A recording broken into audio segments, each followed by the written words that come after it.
Adrian Malik was a billionaire, but unlike many wealthy men, he did not enjoy being the center of attention. He owned a large chain of grocery stores, hundreds of branches across the country, but very few people knew his face. He believed that real understanding came only when people did not know who you were.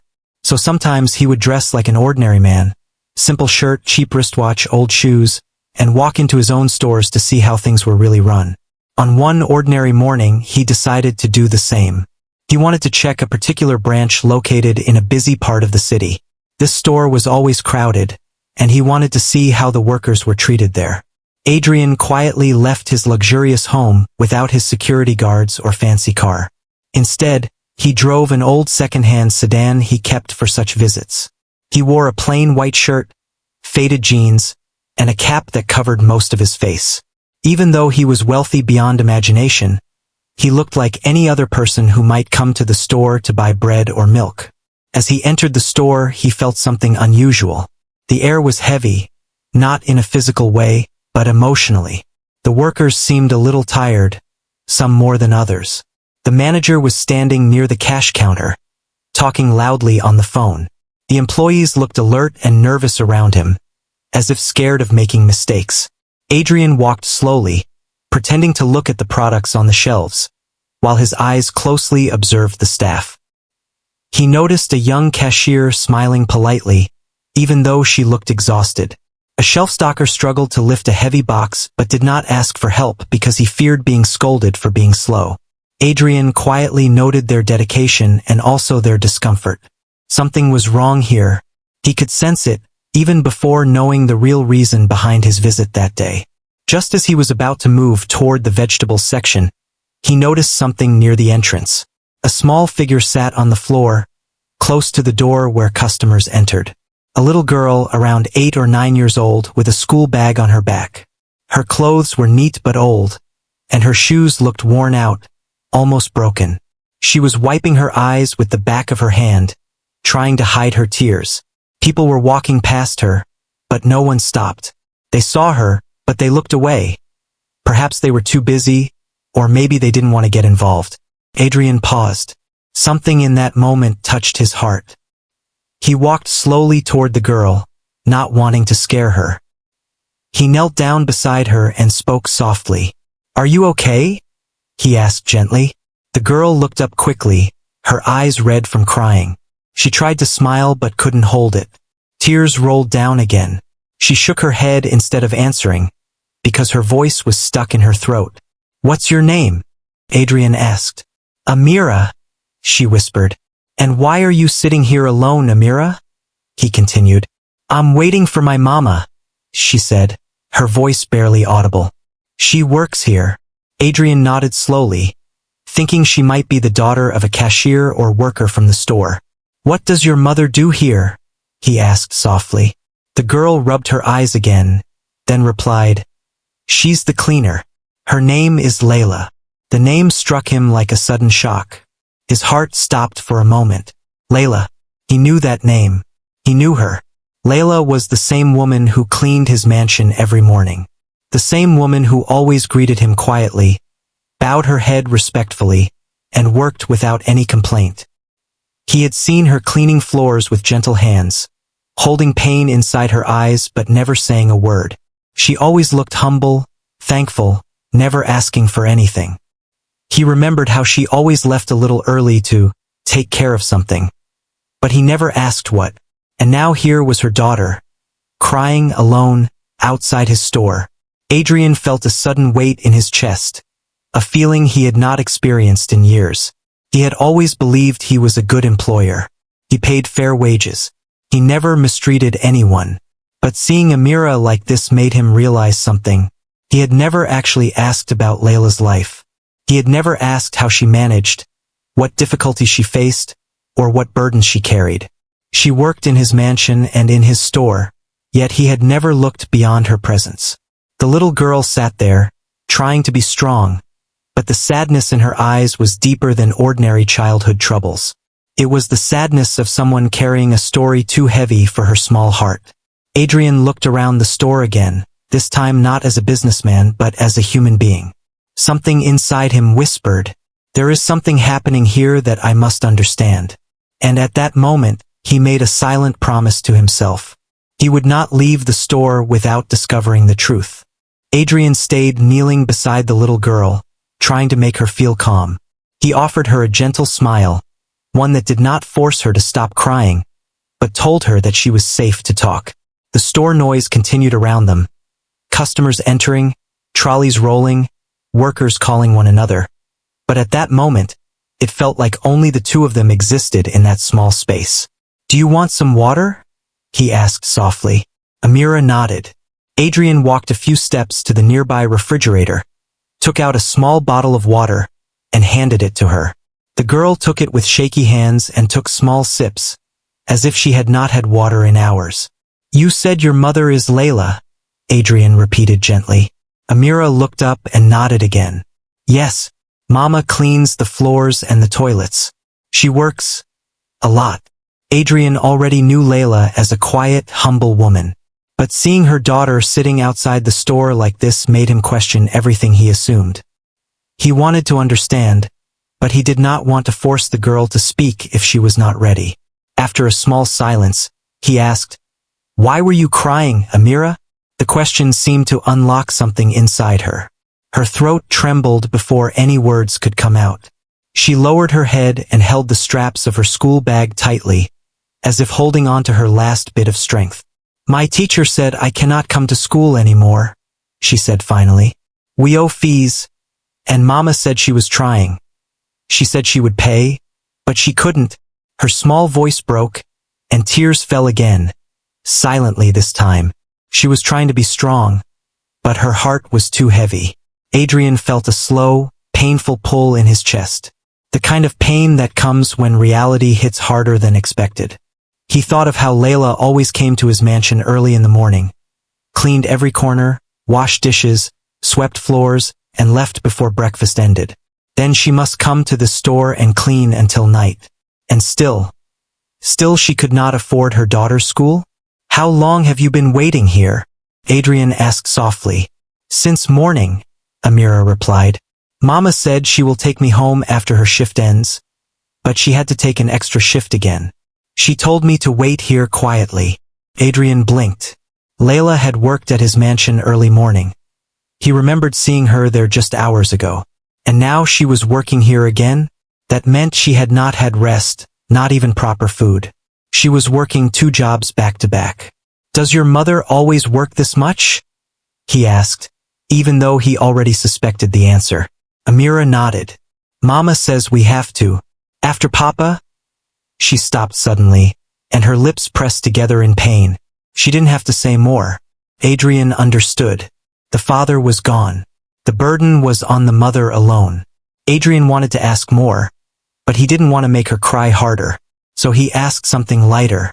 "Do you like school?" Her face brightened just a little, just enough to show the child she truly was inside. "Yes," she said softly. "I love school. I love reading stories. My teacher says I read very well. I want to become a teacher too. I want to help children like me."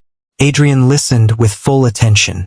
It amazed him how even in pain, children dream so beautifully. But soon her smile faded again. "But now," she looked downward, "they said I cannot come anymore, and Mama said she will fix it. But she already works too much. I don't want Mama to be tired. I just want school." That last sentence hit Adrian like a stone. "I just want school." Such a simple wish. Not toys. Not fancy clothes. Not anything selfish.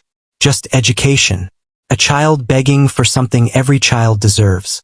Adrian took a long breath, steadying his emotions. He had been rich for years. He had seen business deals worth millions. He had seen people negotiate over money without blinking. But this was pain stripped of all noise, pure and real. He realized how often we walk past stories like this every day. People struggling silently, their suffering hidden behind polite smiles. "Would you like to wait with me instead of sitting alone here?" he asked. Amira looked up, surprised. No one had asked her that before. You don't know me," she said shyly. Adrian smiled. "Maybe I don't know you yet, but I would like to." For the first time, A tiny spark lit in her eyes. They sat together, side by side near the store entrance. She spoke slowly, telling small pieces of her life, like someone who has been holding her words for too long. Meanwhile, inside Adrian's heart, something was changing. This was not just about helping Layla's daughter. This was about understanding the hidden struggles of people who worked silently around him every day. He knew one thing now: he could not walk away. Not after this. Not after seeing the tears of a child who only wanted to go to school. He would find the truth, and he would fix it, no matter what it cost. Adrian sat beside Amira for a while, listening to her quiet breathing as she slowly regained control of her emotions. The world around them continued to move. Customers entered and left. Carts rolled across the floor. Announcements played overhead. But for Adrian, everything had changed. Just moments ago, he was a businessman checking his store. Now, he was a man facing a truth he had never taken the time to see. He knew Layla, or rather, he thought he knew her. Every morning, she arrived at his mansion exactly on time, wearing clean but old clothes. She always greeted politely and worked silently. She never asked for anything, never complained, never showed sadness. She moved with calm and patience, like someone who had accepted her life without resistance. He remembered how she would finish her work at his house quickly, always rushing to leave. He had once asked her casually, "No breakfast today?" She had simply smiled and said, "I have another job, sir. It's all right." He had nodded and continued drinking his coffee, never realizing what those words actually meant, never seeing the exhaustion behind her smile. Now he understood. Behind that polite smile was a storm. Layla was not just working. She was surviving, working 2 jobs, carrying everything alone, sleeping probably only a few hours a night. And still, her daughter was being taken out of school. Adrian felt a heaviness in his chest, something he had not felt in many years. Guilt. A quiet, sharp kind of guilt, because while he never treated Layla unfairly, he had also never stopped to see her. He had seen her work, but not her struggle. Her effort, but not her pain. He looked at Amira's small hands gripping the school bag that held her books inside. Books she believed she may never use again. He imagined her waking up early, excited to go to school, only to return home later with a notice telling her not to come back. The thought made something twist inside him painfully. "I should have known. I should have asked." The sentence repeated in his mind like an echo. He remembered how many times he passed by Layla in his house, too occupied with work calls or plans or schedules. She was always there, always silent, always working. Someone so present, yet invisible. He wondered how many other workers in his stores lived like this, carrying unspoken battles, hiding tears behind tired smiles. Adrian looked at Amira again. The girl had quieted, though her eyes still held the sadness of someone far older. She was a child who understood life too deeply. Children should not have to understand that kind of pain. He took a slow breath and asked softly, "Amira, does your mother ever talk about herself? About how she feels?" Amira shook her head. "Mama says we must be strong.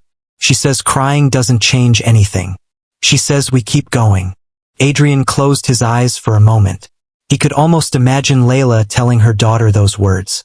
Not because she didn't feel pain, but because she had no time to feel it. He felt something new then, not pity, but admiration. Layla was strong, stronger than anyone he knew. She endured everything alone, so her daughter could dream. But now even that dream was slipping away. Amira gently rested her head against her school bag. She looked so small, like the world was too big for her fragile heart. Adrian wanted to comfort her, but there was a deeper truth he needed to understand first. "How long has your mother been working here?" he asked. "Since Papa went to the hospital," Amira whispered. "She needed more money, but the manager says she must do many extra shifts. Mama said she would get extra money, but they don't give it to her." Her voice trembled again. Adrian's jaw tightened. So that was it. Layla was promised overtime pay, but the store management never gave it. She was working double for free. No wonder she looked thinner. No wonder she looked tired.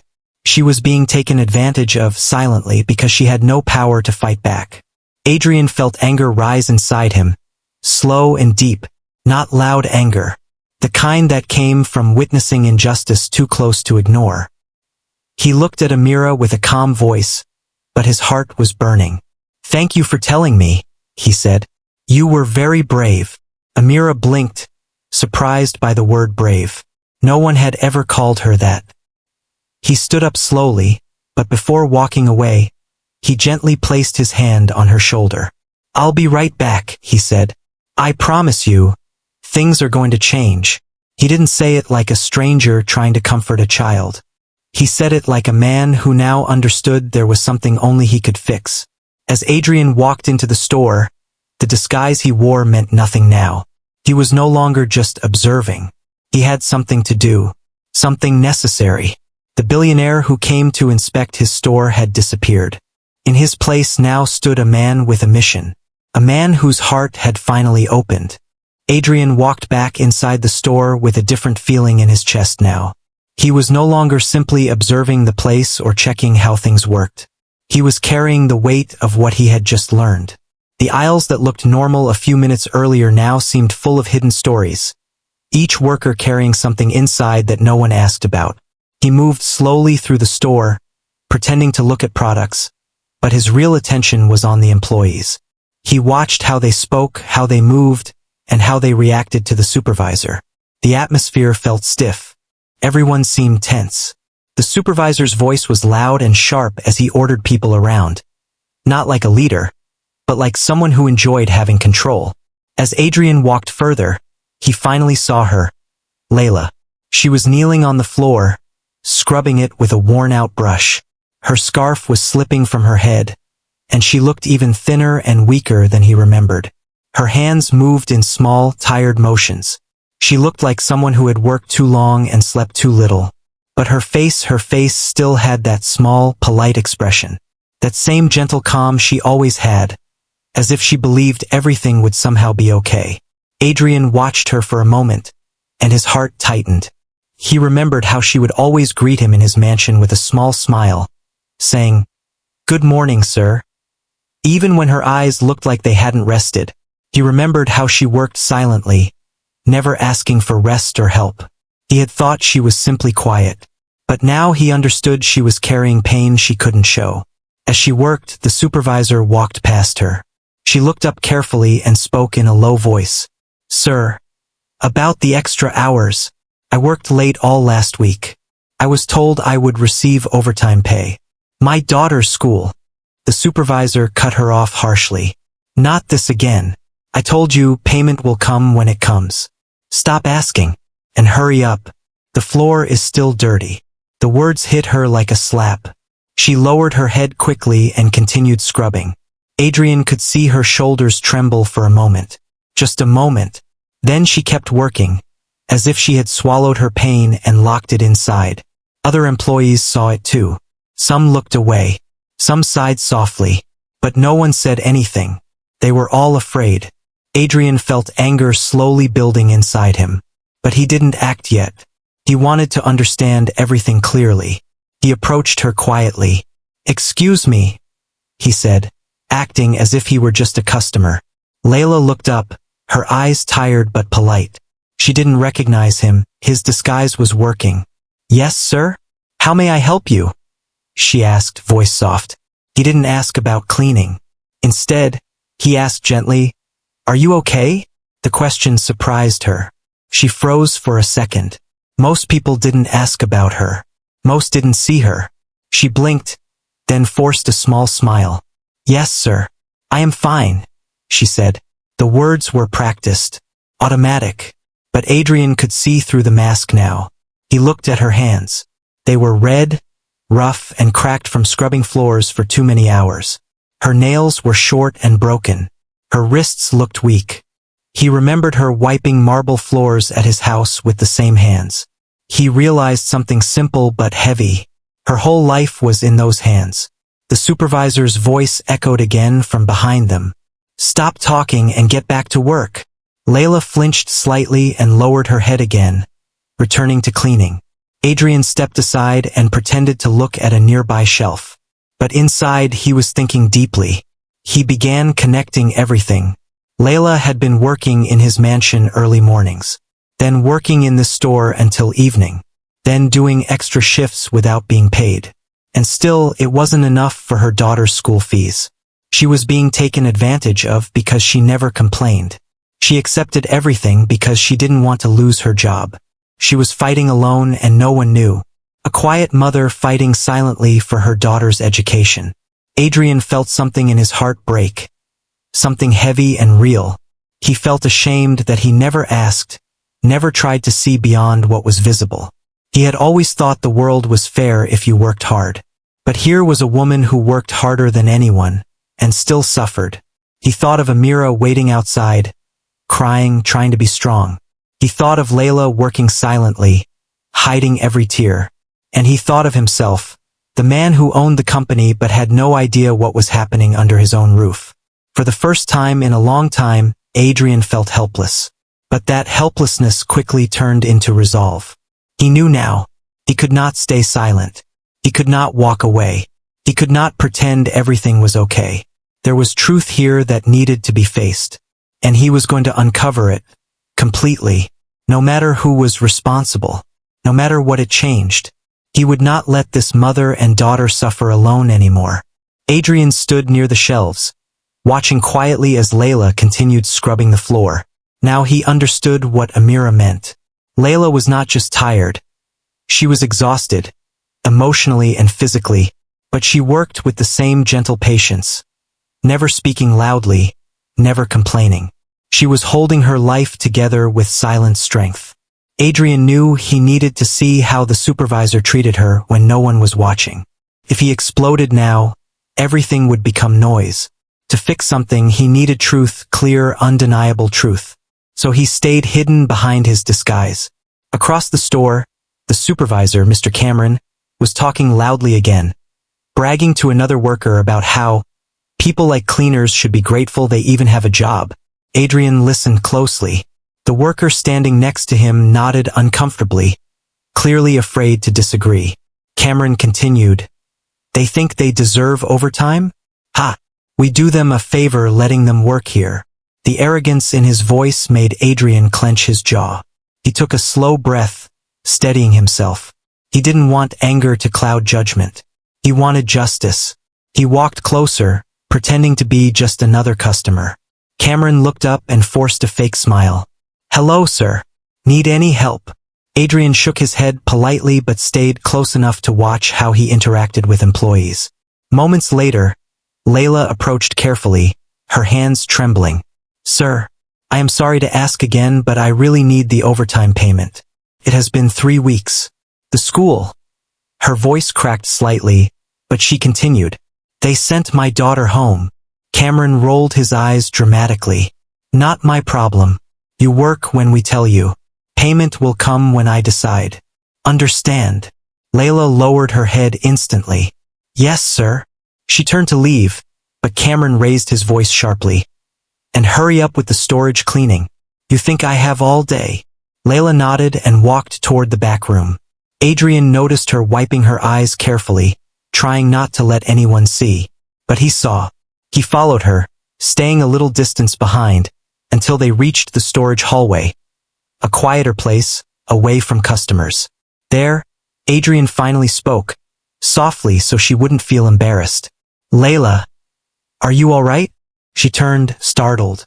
She didn't recognize him under his plain clothes and cap. She tried to smile again, the same practice smile she always used to hide pain. "Yes, sir. I am fine. Thank you." But Adrian could see her eyes were full of tears she was fighting to hold back. "You don't look fine," he said gently. Her breathing shook. "I cannot cry here," she whispered. "If they see, they will say I am weak. And I cannot lose this job. I have to stay strong for my daughter." Those words, they were the same words Amira had said outside. We must stay strong. She was holding herself together with nothing but hope. Adrian wanted to tell her then and there who he was, that she didn't need to suffer anymore. But he held himself back. Not yet. He needed to make sure every wrong thing happening here was seen, so that once he revealed the truth, no one could deny it. No manager could escape. No injustice could be covered. At that moment, the supervisor walked into the hallway and snapped harshly. "Hey, stop talking and get back to work. You are wasting time." Something in Adrian's expression changed. His eyes, hidden behind plain glasses, hardened. But his voice stayed calm. "Why are you speaking to her like that?" he asked. The supervisor laughed. "Sir, you don't understand. These workers need strict control or they get lazy." Adrian's voice became steady. "Or maybe they need respect." Cameron scoffed. "Respect? For a cleaner? Don't joke." Those words settled in the air like poison. Layla stood there frozen, staring at the floor, not reacting. She was used to this, too used to it. Adrian looked at her, really looked, and felt something inside him break. He could not stay silent anymore. But instead of revealing himself, he simply asked in a quiet tone, "Do you have documentation of her overtime hours?" The supervisor frowned, suddenly annoyed. "Why do you care? Who even are you?" Before he could finish, something unexpected happened. One of the younger workers stepped forward. His hands were shaking, but courage appeared slowly in his eyes. "She's telling the truth," he said. "She worked extra shifts, many times, and she never got paid. None of us did." Others nearby stopped working. They listened. Another worker nodded. "And if we ask, he threatens to fire us." Cameron shouted, "Shut up!" But it was too late. The truth had started to come out. Adrian looked around slowly. These workers were tired, overlooked, and scared, just like Layla. Yet now, seeing someone stand up for her, they found strength too. He understood now that this was not just one woman's struggle. This was a broken system, a system he was responsible for even if he didn't know it. This was deeper than one manager's cruelty. It was his company, his name, his responsibility. And now that he knew the truth, he would not let this injustice continue. Not one more day, not one more hour, not one more minute. The time to reveal who he was coming very soon. And when he did, everything in that store would change. The hallway felt heavy with silence after the workers spoke. The supervisor, Cameron, looked around with anger burning in his eyes. But the fear on the workers' faces showed that this wasn't the first time something like this had happened. Adrian realized that if he didn't act now, everyone would fall silent again. The truth would disappear, and Layla would continue suffering. He took one slow breath. He had been patient long enough. It was time. He stepped forward, and his voice, calm but strong, cut through the silence. "I think I should introduce myself." Cameron frowned, confused. "And who exactly are you?" "Some customer who thinks he can teach me how to run my store." Adrian reached into his pocket and slowly removed his cap and glasses. The workers watched, unsure of what was happening. Cameron crossed his arms. "Go ahead," he said with a laugh. "Let's hear it." Adrian looked him straight in the eyes and spoke clearly. "My name is Adrian Malik." The hallway went silent. The manager's smirk dropped instantly. One of the workers gasped. Another whispered, "The owner? The owner. He's the owner." Everyone in the hallway froze. Cameron's face turned pale. His confident posture collapsed. His eyes widened in disbelief. "Sir? Mr. Malik?" He stuttered, suddenly sweating. I didn't know. I mean, if I had known." Adrian raised his hand, cutting him off. "That's exactly why I come without being recognized," he said slowly. "To see the truth." He turned to look at Layla. Her eyes were filled with shock and confusion. She stepped back as if she couldn't believe what she was seeing. She whispered, barely able to speak, "Sir, you were here this whole time." Adrian nodded gently. "Yes, Layla. And I've seen enough." He looked at the supervisor again. His voice remained calm and steady, which made it even more powerful. "You have been exploiting your workers, denying overtime, threatening to fire them if they speak up, treating them like they are less than human." Cameron shook his head wildly. No, sir. I can explain. There is nothing to explain, Adrian said. I heard and saw everything myself. The workers stood silently, watching, some with fear, some with hope, some unable to even breathe. Adrian spoke clearly. You are fired. Effective immediately. Cameron's mouth fell open. Sir. Please. This is a misunderstanding. This store will be reviewed. Every worker here will be interviewed. Every salary record checked. If there is any money owed, Adrian looked at the workers one by one. It will be paid in full. For the first time, some of the workers' eyes filled with tears. Not of pain, but of relief. Cameron reached out weakly. Sir, please, don't ruin my career. Adrian looked at him with a cold, calm truth. You ruined it yourself. Cameron slowly backed away, defeated. No one stopped him. No one looked at him. For the first time, he was powerless. When he left, silence took over, the kind that comes right after a storm. Adrian turned to the workers and spoke gently. None of you deserve to be treated the way you were. Work should not break you. Work should not take away your dignity. His voice softened further. This company was built to support families, not destroy them. I am sorry for not seeing what was happening sooner. Some workers lowered their heads, not out of shame, but because they were trying not to cry. Adrian finally looked at Layla. Her hands were shaking. Her eyes were full of tears she had held back for too long. You should have never had to beg for your daughter's right to go to school, he said softly. Layla covered her mouth with her hand, trying not to sob. She had lived with pain quietly for so long that being seen, truly seen, felt almost unbelievable. I didn't want to bother anyone, she whispered. I just wanted a little more time, a little more money, for my daughter's future. Adrian shook his head gently. You are not a burden. You are a mother doing everything you can to give your child a better life. That is strength, not weakness. Layla couldn't hold her tears anymore. They fell freely, and this time, she didn't try to hide them. Adrian turned to the rest of the staff. From today, all overtime will be paid. No one will work unpaid hours ever again. And if any manager mistreats you, you can report them directly to my head office, anonymously, and action will be taken. The workers looked at one another, hope growing like light in a dark room. Adrian took one gentle breath and said the words that would change Layla's life forever. And your daughter, Amira, will return to school. I will personally cover her full education. Not just for this year, for every year. Layla's knees weakened. She almost fell, but a co-worker held her gently.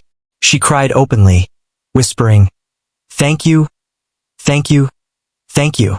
Adrian placed a hand on his heart. No, Layla, thank you for reminding me what humanity truly looks like. In that moment, he did not look like a billionaire.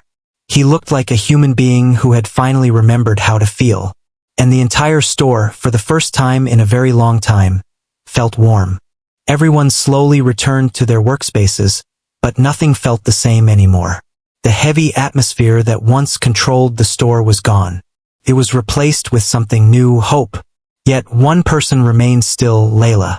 She stood near the hallway, unable to move, still crying softly as she tried to understand everything that had just happened.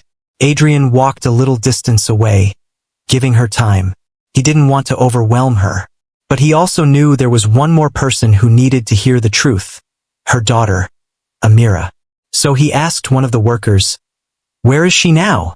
She's outside, the worker said gently. She's sitting behind the store. She didn't want her mother to see her cry. Adrian nodded. He stepped out through the back door. There, behind the building, sitting on a small piece of cement, was a young girl, maybe 13. She had her knees pulled up and her arms wrapped around them. Her eyes were swollen from crying. She didn't look like someone who complained. She looked like someone who carried her pain quietly, just like her mother. Adrian approached slowly so he wouldn't frighten her. Amira, he said softly. She looked up, surprised. You're the man who was talking to my mother inside. He nodded. Yes. She wiped her eyes quickly. She didn't want to look weak. I'm okay, she said automatically, like someone who had said those words too many times. Adrian sat beside her, leaving a respectful space. You don't have to be okay all the time, he said gently. Amira's lips trembled. I didn't want to cause problems. Mama already works so hard. People at school make fun of me. They say I'm the maid's daughter. They say I don't belong there. And I didn't want Mama to know, because she'd worry. She always worries. Her voice broke. Adrian closed his eyes for a moment. The pain in her voice wasn't childish. It was heavy. Too heavy for a child to carry. You belong in school, he said. You belong anywhere your dreams take you. Amira shook her head. But we don't have money. Mama tried so hard. I know she stays late at work. I know she is tired. I should stop asking for things. I should just accept. No, his voice was firm but kind. You should never stop dreaming because life is hard. And your mother never wanted you to give up. She works because she wants you to have a life better than hers. Amira's eyes filled again. But it hurts her, she whispered. I don't want to hurt Mama. Adrian smiled softly. Loving someone doesn't hurt them, Amira. It gives them strength. Your mother fights every single day because she loves you. A small silence stretched between them, but this time it was warm, not heavy. Amira looked up slowly. Will I be able to return to school? Truly? Yes, Adrian said immediately, not a single doubt in his voice. Your education will be taken care of. Completely. Books, fees, supplies, everything.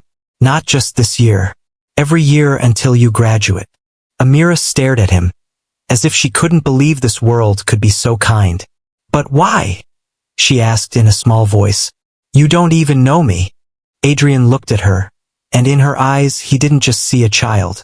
He saw the child he once was, alone, struggling, trying to be strong for a world that didn't care. You remind me of someone, he said.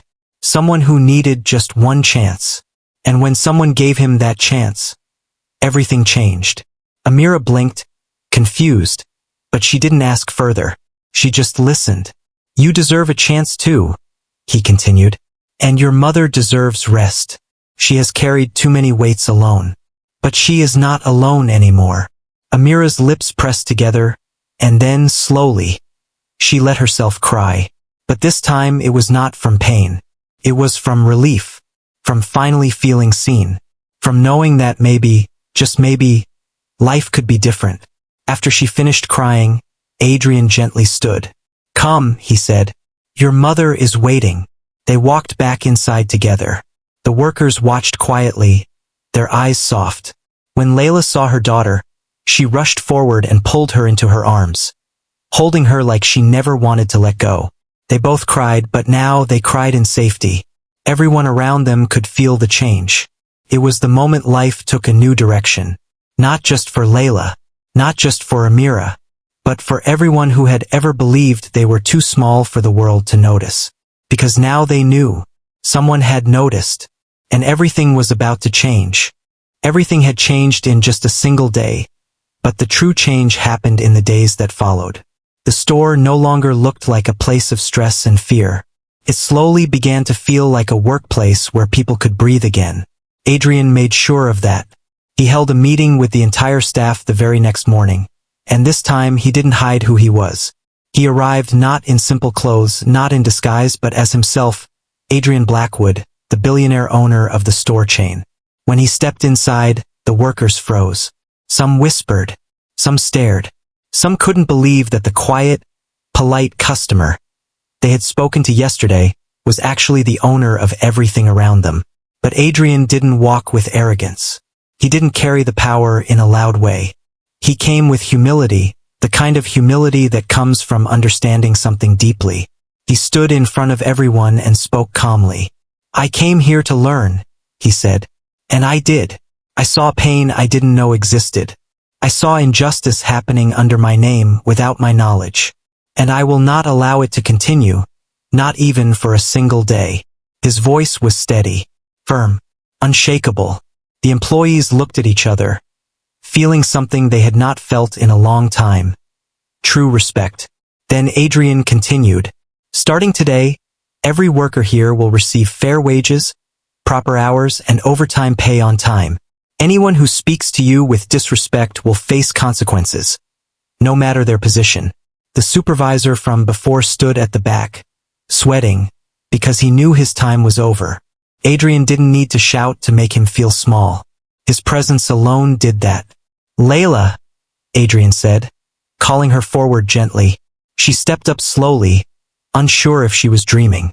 Everything still felt unreal, like life had suddenly changed direction too fast for her to keep up. Adrian looked at her with warmth. "You have worked harder than anyone I have ever seen. You have given everything to support your daughter. And you did it with grace, patience, and dignity." Layla's eyes filled again. She tried to speak. "Sir, but her voice broke. Adrian shook his head softly. "You don't have to thank me. You deserved this long ago." Then he handed her a letter. Her hands trembled as she opened it. Inside was an official employment contract with a new position, house manager. A respectable job with a good salary, fixed hours, and full healthcare support. The employees gasped. Some smiled. Some clapped quietly. Layla covered her mouth with her hands, tears streaming down her face. She had never imagined such a life was possible. But that wasn't all. Adrian turned to Amira, who stood at her mother's side, watching everything with wide, uncertain eyes. "As for your daughter," Adrian said gently, "she will return to school, not just for now, but all the way until she finishes university. Her education, her books, her supplies, everything will be taken care of." Amira's breath caught. Her entire world shifted in that one moment. And then the most emotional part came. Adrian knelt down slightly so he could speak to Amira on her level. "You are not just the maid's daughter," he said softly. "You are a girl with dreams, a future, a voice. Don't let anyone tell you your life is small. Your story is only beginning." Amira burst into tears and hugged him. And this time, Adrian didn't hold back either. He hugged her like someone who cared. The room was silent, but it wasn't awkward. It was the silence of hearts being healed. From that day forward, everything changed. The store became kinder. The workers felt valued. No one was afraid of speaking anymore, because they knew someone was listening. And for Layla and Amira, life became warm again. Layla no longer woke up tired and hopeless. She woke up with purpose, with dignity, with relief. Amira walked into school proudly, her head held high, because she knew who she was no longer mattered to anyone else. She had found her strength from within. As for Adrian, he learned something too. Being rich doesn't mean anything if you don't use your wealth to give hope, to raise people up, to see the invisible struggles others hide.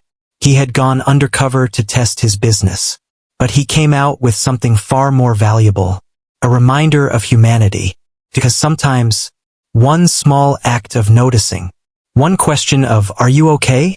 one moment of kindness, can change the direction of someone's entire life. And that is how a billionaire found his heart again. Not in his mansion, not in his money, but in the quiet tears of a mother and daughter, who simply needed someone to see them.